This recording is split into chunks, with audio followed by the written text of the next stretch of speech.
Sebelumnya, PDIP mendepak salah satu kadernya, Cinta Mega, lantaran videonya sedang asik main judi online saat rapat di gedung DPR viral.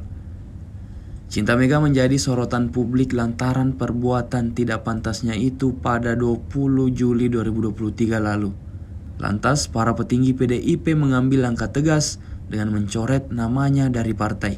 Kini, Cinta Mega dikabarkan kembali maju pada pemilu kali ini. Ia maju melalui sokongan Partai Amanat Nasional atau PAN dengan wilayah pemilihan Dapil Jakarta 9 yang meliputi Kecamatan Tambora, Cengkareng, dan Kalideres. Namun perolehan suara Cinta Mega pemilu kali ini anjlok. Ia terancam tidak dapat kursi pada pemilu kali ini karena perolehan suara Cinta Mega terlampau jauh dari para caleg lain.